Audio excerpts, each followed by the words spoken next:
Saudara, pemerintah Kota Samarinda terus mewujudkan kemampuan dan kemandirian masyarakat dalam pembangunan infrastruktur dan peningkatan ekonomi masyarakat melalui program unggulannya, yaitu program pembangunan dan pemberdayaan masyarakat atau disingkat dengan Probebaya. Lantas seperti apa Probebaya ini dan apa saja capaian dari pemerintah Kota Samarinda?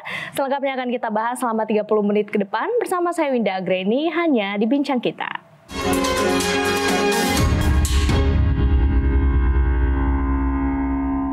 Dan untuk membahasnya telah hadir di studio Bincang Kita pada hari ini Wali Kota Samarinda Bapak Andi Harun. Halo Pak Wali, apa kabar? Alhamdulillah baik. Selamat datang di Bincang Kita. Terima kasih. Pemerintah Kota Samarinda sejauh ini punya program unggulan yang pastinya juga sudah berjalan, yaitu Probebaya, program pembangunan dan pemberdayaan masyarakat Kota Samarinda. Boleh dijelaskan seperti apa program ini Pak Wali? Probebaya itu adalah program pembangunan infrastruktur skala kecil, sederhana, dalam bentuk alokasi anggaran 100 juta per RT. 100 juta itu 60% untuk kegiatan pembangunan infrastruktur skala kecil, sederhana, dan 40% untuk kegiatan pemberdayaan masyarakat. Bebaya itu berasal dari bahasa Kutai. Oke. Artinya gotong royong. Oh, baik. Ya. Tapi sintaksis ini kita panjangkan dengan nama Program Pembangunan Infrastruktur dan Pemberdayaan Masyarakat. Program ini lahir sebagai salah satu jawaban atas banyak masukan, tidak hanya terjadi atau ada pada saat ini, tapi ini udah sekian lama. Di mana pembangunan infrastruktur dan pemberdayaan itu problemnya adalah soal pemerataan. Jauh ini apa dampak positifnya setelah Probebaya ini berjalan di setiap RT? Ya, salah satu diantaranya adalah di infrastruktur, lorong, gang, atau jalan setapak yang selama ini tidak tersentuh APBD, udah tersentuh melalui program ini. Kemudian di RT itulah tempat sebenarnya kebutuhan yang paling dirasakan oleh masyarakat. Contoh misalnya, warga miskin kita itu mereka berdiam, bermukim di tingkat RT. Ada yang kesulitan membiayai sekolah anaknya atau biaya pendidikan. Nah, di sektor kegiatan pemberdayaan masyarakatnya yang 40% tadi, itu melalui identifikasi dari RT, kita bisa mendapatkan jumlah orang miskin kita di RT tersebut. Nah, salah satu di antara sebagian dari program Probebaya ini pada tingkat pemberdayaan masyarakat adalah pengentasan kemiskinan. Kemudian bisa jadi dalam bentuk misalnya pemberian bantuan pendidikan kepada anak-anak warga yang kurang mampu.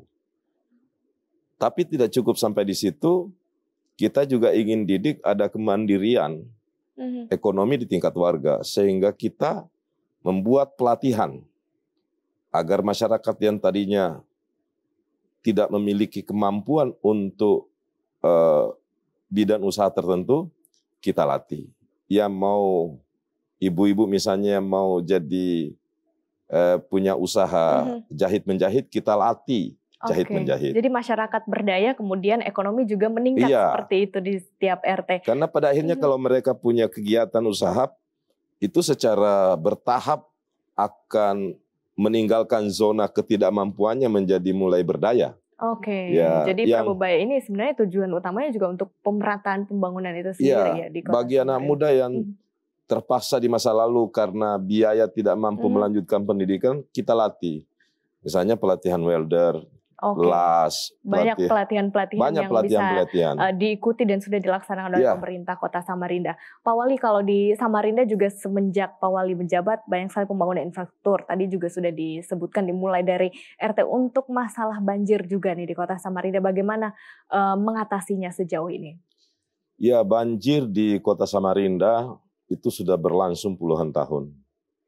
Sampai ada adigium ya, ada anekdot selama ini berlaku di Samarinda. Jika ada pihak atau orang yang pertanyakan banjir di Samarinda, dalam bahasa Banjar itu bilang gini, hanyar kah ikam di Samarinda, artinya baru kah di Samarinda.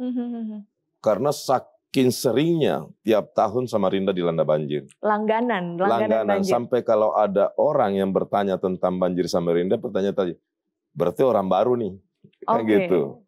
Nah, kita percaya betul bahwa banjir harus kita atasi. Kita bekerja sama dengan lembaga-lembaga yang expert di bidang penanggulangan banjir, baik itu kampus maupun para ahli-ahli hidrologi. Kita rumuskan master plan penanganan banjir. Sampailah secara singkat ketemu pola strategi penanganan banjir.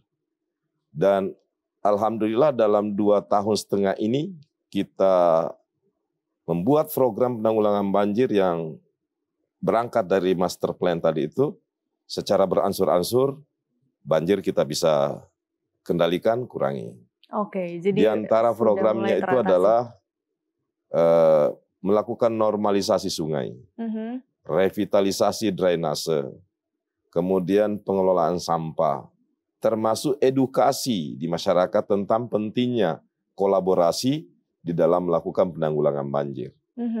Jadi ada master plan yang sudah digagas oleh pemerintah Kota Samarinda. Menarik sekali terkait dengan mengatasi banjir di Kota Samarinda yang setiap tahunnya jadi langganan ya, Pak Wali ya. Kita akan lanjutkan lagi usai jeda berikut ini. Tetaplah bersama kami di Bincang Kita.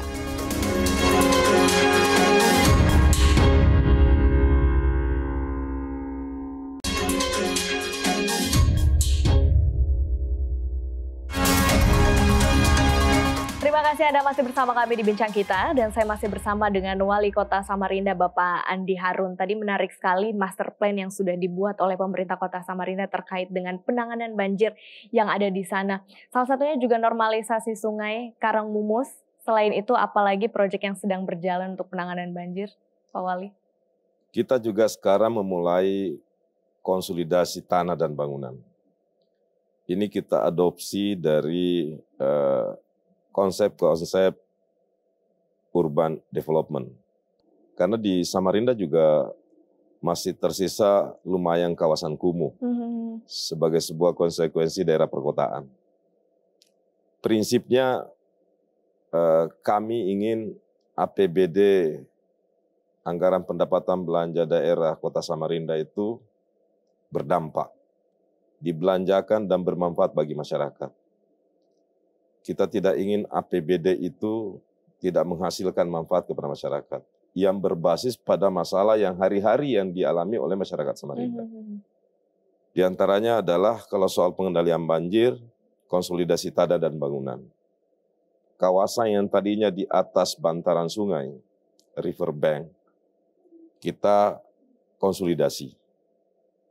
Yang masih utilitas atau bangunan yang ilegal, kita relokasi atau kita bebaskan sungai itu dari semua hambatan yang selama ini menjadi faktor penyebab banjir.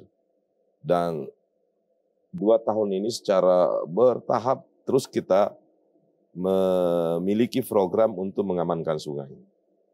Untuk memastikan bahwa air yang berasal dari drainase atau air hujan yang turun, itu bisa sampai ke sungai. Itu sebabnya secara paralel juga kita revitalisasi drainase. Karena drainase itu salah satu hal yang paling vital untuk memastikan air hujan yang masuk ke darat bisa masuk ke drainase dan pada akhirnya mengalirkan sampai sarana pembuangan terakhir yakni sungai. Demikian juga soal sampah. Ini juga kita edukasi agar Samarinda itu makin bersih, tata kotanya makin bagus, sehingga juga bisa menunjang kegiatan perekonomian dan investasi. Oke, revitalisasi drainase dilakukan, kemudian juga pengelolaan sampah juga dilakukan. Ya. Ada proyek lagi nih yang lagi berjalan di Kota Samarinda, yaitu pembangunan terowongan di Jalan Alimuddin Kakap, tunnel. Ya. Apa sebenarnya yang mendasari Pemkot membangun tunnel ini, Pak Wali? Ya, Samarinda itu kan daerah sebenarnya yang dibelah oleh sungai. Sungai besarnya bernama Sungai Mahakam. Samarinda itu terbagi dua, ada di sebelah Mahakam sebelah utara dan ada di sebelah selatan. Salah satu kecamatan dari 10 kecamatan yang ada di Samarinda namanya Kecamatan Sambutan. Akses jalan menuju ke sana cuma satu, namanya Jalan Oto Iskandar Dinata. Strategi lalu lintas dengan hanya mengandalkan satu jalan itu cukup berisiko. Oleh sebab dan itu jalan statusnya adalah jalan provinsi. Selama ini sudah memakan korban karena berada pada posisi tanjakan, tapi juga tetap yang paling penting tidak hanya memelihara jalan Oto Iskandar Dinata yang existing sekarang, tapi juga perlu alternatif jalan lain sehingga ada opsi bagi masyarakat pengguna lalu lintas jalan selain di Oto Iskandar Dinata. Kita akhirnya membuat perencanaan alternatif apa yang paling cocok dari jalan Oto Iskandar Dinata ini. Alternatif pertama sebenarnya adalah jalan layang. Tapi setelah kita hitung-hitung secara teknis, biayanya sangat mahal. Nah, di samping Jalan Oto Iskandar Dinata itu ada bukit yang bisa menembus langsung yang menghubungkan antara Jalan Kakap dan Jalan Sultan Alimuddin. Langsung bisa terhubung juga dengan Jalan Oto Iskandar Dinata menuju Sambutan. Singkat cerita, kita akhirnya sampai pada kesimpulan setelah berdiskusi dengan Kementerian PUPR, setelah berdiskusi dengan para ahli, dengan biaya yang relatif lebih murah daripada membuat jalan layang, akhirnya kita memilih terowongan. Terowongan ini adalah terowongan bukit, posisi bukit di atasnya, atau mountain tunnel ya, posisi bukit di atasnya tetap utuh untuk menjaga ekologi lingkungan.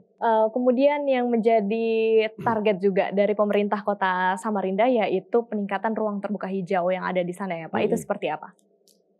Ya, semua daerah sekarang yang menerapkan, mengimplementasikan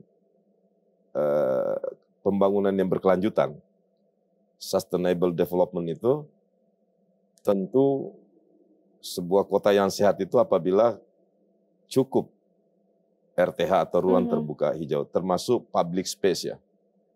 Nah, kita membuat misalnya satu kelurahan ada playground, kemudian kita menambah RTH dengan melakukan perubahan peraturan wali kota bahwa semua bangunan-bangunan publik itu minimal punya space 20% untuk RTH. Di dalamnya bahkan jika itu berhubungan dengan bangunan perdagangan misalnya gudang atau perkantoran atau perumahan, maka tidak hanya RTH 20% tapi dia juga harus punya folder sehingga air yang ada di kawasan itu tidak langsung membuang ke saluran tapi melalui folder terlebih dahulu. Begitu pula dengan dunia usaha dan swasta. Kita berkolaborasi agar membangun RTH yang cukup di Kota Samarinda. Bahkan kami bersyukur teman-teman Forum Komunikasi Pimpinan Daerah seperti TNI, Polri aktif dalam kegiatan menanam pohon, melakukan rehabilitasi terhadap lahan kritis agar kembali menjadi hijau. Oke, jadi saling bersinergi dulu dan kan Samarinda ini daerah tambang sangat kental sekali. Nah, berbagai lahan yang ditinggalkan oleh tambang itu menjadi lahan kritis. Ada yang tidak direklamasi, sehingga kami sekarang semua bergotong royong, bekerja sama untuk bagaimana memulihkan kembali lahan-lahan yang kritis, agar Samarinda itu berketahanan, termasuk berketahanan iklim kan. Oh, Pak Wali, kita lanjutkan lagi perbincangan dengan Bapak Andi Harun selaku Wali Kota Samarinda. Usai jeda berikut ini, tetaplah bersama kami di Bincang Kita.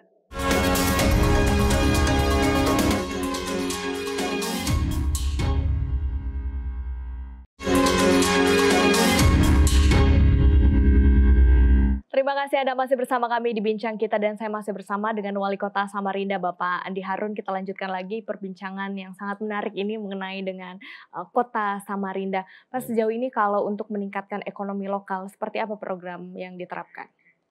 Kami itu punya program menciptakan 10.000 wirausaha. Ya, alhamdulillah sebelum berakhir, saat ini sudah terbangun wirausaha baru sebanyak kurang lebih 16.000.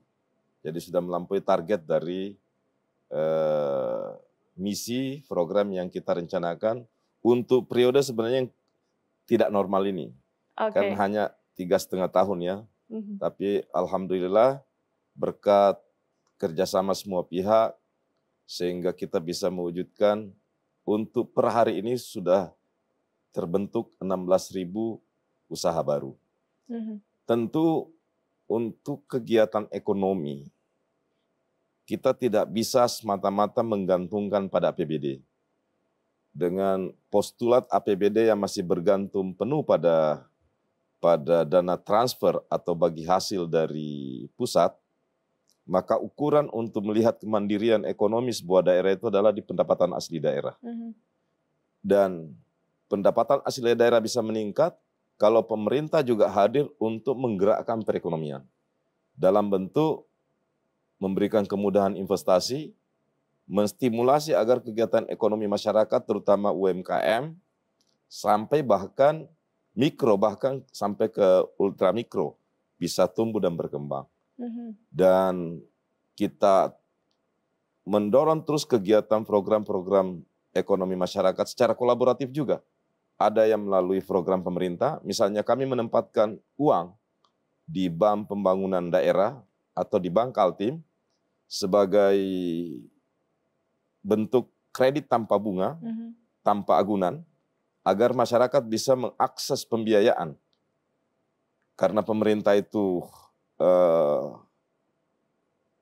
kita minim pengalaman dan keamanan dalam menyalurkan uang, sehingga kita bekerja sama dengan pihak perbankan. Jadi untuk memastikan untuk ini ya? terus bergulir. Sekaligus sebagai bentuk perlawanan terhadap rentenir. Warga kita yang jualan lapak di pasar, asongan, itu sering harus berhadapan mengambil uang di rentenir, mereka dikenai bunga yang sangat tinggi dan harian.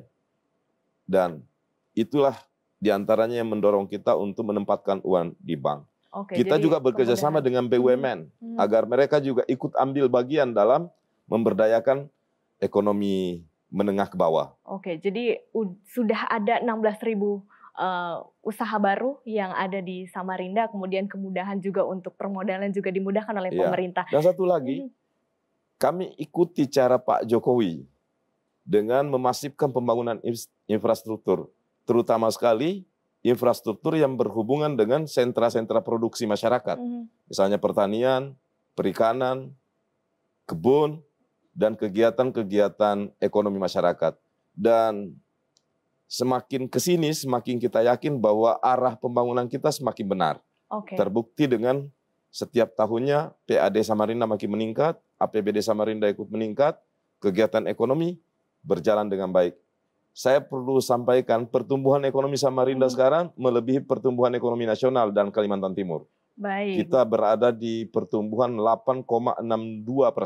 Pertumbuhan ekonomi yang sangat baik ya untuk Samarinda. Ekonomi baik, kemudian infrastruktur baik. Bagaimana dengan pembangunan SDM yang ada di sana? Kualitas SDM pasti juga perlu sesuai dengan tagline Samarinda Kota Peradaban. kita nggak bisa memungkiri bahwa kita tidak hanya butuh infrastruktur fisik. Masa depan sebuah kawasan termasuk daerah itu sangat ditentukan oleh kemampuan kita mendesain pembangunan sumber daya manusia kita ke depan. Karena faktor human capital index atau modal manusia dalam relasinya membangun kesejahteraan dan kemajuan bagi sebuah daerah sangat tinggi sekali. Itu sebabnya World Bank dalam sejak tahun 2018 menggunakan indikator Human Capital Index atau modal manusia menjadi salah satu indikator untuk menilai keberhasilan sebuah kawasan atau sebuah daerah di dalam membangun daerahnya, membangun kotanya. Untuk memiliki kualitas manusia yang menurut perspektif sekarang kan Indonesia sedang menuju ke Indonesia Emas 2045. Di dalamnya ada dividen demografi yang akan kita raih. Faktor daya saing sangat penting. Daya saing itu bisa kita wujudkan apabila dua faktor kunci juga kita bisa pastikan aman dan berjalan. Menjadi komitmen pemerintah. Satu faktor pendidikan, yang kedua faktor kesehatan. SDM soal dua faktor ini adalah fondasi yang paling esensial. Daya saing, faktor produktivitas, itu juga sangat penting. Di antaranya adalah faktor pendidikan. Kita harus jujur terhadap kelemahan kita untuk membangun SDM yang lebih bagus, terutama di sektor pendidikan. Terutama kualitas pendidikan kita. Kita punya sekolah cukup banyak, tapi apakah sekolah kita telah menghadirkan kualitas pendidikan yang berstandar nasional minimal, apalagi berstandar internasional ya? Ya, katanya tahun ini akan ada standar sekolah berstandar internasional yang akan dibangun juga. Itulah yang membuat kita memulai membangun sekolah yang memiliki standar keunggulan. Sekolah terpadu kita akan bangun, kita akan menerapkan nanti kurikulum yang berbeda dengan sebelumnya, kurikulum nasional dan sebagian kurikulum Cambridge. Oke, dua jadi, bahasa.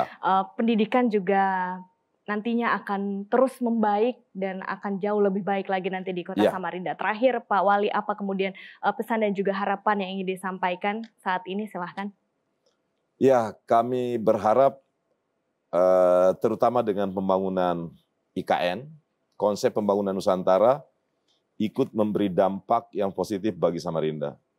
Saat ini konsep pembangunan Three Cities Connected, IKN, Balikpapan, dan Samarinda, itu berharap Samarinda bisa tumbuh bersama dengan IKN. Yang katanya IKN akan menjadi ibu kota negara paling terbaik di dunia. Nah, Samarinda menjadi daerah hinterland ya, daerah penyangga. Kita harapkan menjadi wajah lain dari IKN yang akan sangat mewah tersebut. Di antaranya kita butuh percepatan pembangunan, support tentu dari pemerintah nasional, tapi di sisi lain kami berharap pembangunan pemberdayaan masyarakat di Samarinda itu bisa mendapatkan dukungan besar dari segenap elemen. Kemajuan dan kesejahteraan Kota Samarinda tentu tidak bisa hanya melalui tangan pemerintah. Baik, itu tapi pastinya akan ditentukan oleh dunia usaha, investasi, swasta, dan lebih-lebih pada kemauan kebersamaan seluruh masyarakat Samarinda. Pasti itu harapan bagi seluruh masyarakat Samarinda. Sukses selalu untuk setiap programnya, proyek-proyeknya juga akan berjalan dengan baik dan lancar. Terima kasih Bapak Wali Kota Samarinda, Bapak Andi Harun telah hadir di bincang kita pada hari ini. Kami akhiri perbincangan ini, Saudara. Saya Winda Anggreni pamit undur diri. Terima kasih dan sampai jumpa.